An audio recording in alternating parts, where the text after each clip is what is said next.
खबर की ओर। लेबनान और इजराइल के बीच 10 दिन का सीज फायर आज से लागू हो गया है। उधर स्ट्रेट ऑफ हॉर्मूज खोलने के लिए लॉन्ग टर्म रणनीति बनाने पर आज से 40 देशों की अहम बैठक होने वाली है।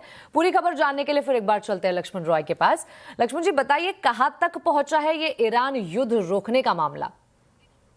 देखिए, ईरान युद्ध पूरी तरह से रोकने का औपचारिक ऐलान तो नहीं हुआ है, लेकिन युद्ध पूरी तरह से रुकने के कगार पर पहुंच चुका है। या फिर दूसरे शब्दों में कहें तो उस पूरे इलाके में फिलहाल शांति बनी हुई है, जो पिछले करीब 40-45 दिन से काफी ज्यादा बमबारी हो रही थी। उसके पीछे सबसे बड़ी वजह यह हुई है कि लेबनान और इजराइल के बीच में सीज फायर हो गया है। हालांकि 10 दिनों के लिए सीज फायर हुआ है, लेकिन सीज फायर हो गया है। इसलिए इंपॉर्टेंट है चूंकि ईरान के मुद्दे पर जब बातचीत हो रही थी पिछले रविवार को, तो बातचीत नहीं पूरी हुई, सफल हुई। इसके पीछे एक बड़ी वजह यह थी कि इजराइल सीज फायर के बावजूद लगातार लेबनान पर हमले कर रहा था। ईरान कह रहा था कि जब तक लेबनान पर हमला रुकेगा नहीं, हम इस बातचीत को सफल होने देंगे नहीं। अब ट्रंप के कहने पे इजराइल और लेबनान के बीच में सीज फायर हो चुका है, तो अब बातचीत के लिए बहुत सही माहौल यहां पे बन चुका है। हालांकि पेंच अभी फंसा हुआ है कि परमाणु कार्यक्रम को हमेशा के लिए क्या ईरान रोकेगा या नहीं रोकेगा, और जैसे इस पेंच पर कोई सहमति बनेगी तो शायद जल्द से जल्द दूसरे दौर की बातचीत यहां पर होगी।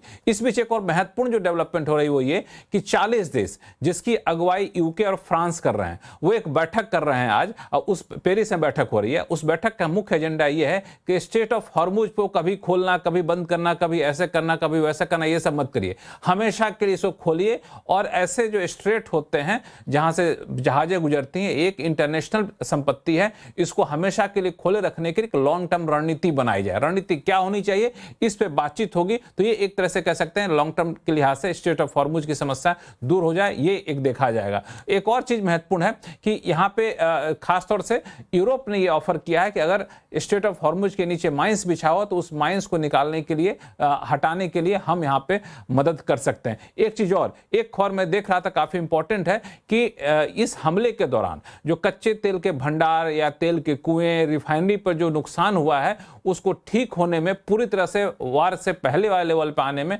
कम से कम 2 साल लग सकते हैं। ये थोड़ी चिंता की बात है। जी बिल्कुल। तो चलिए, ये थी लेटेस्ट ईरान युद्ध की अपडेट। लक्ष्मण जी, बहुत बहुत शुक्रिया इस पूरी जानकारी के लिए।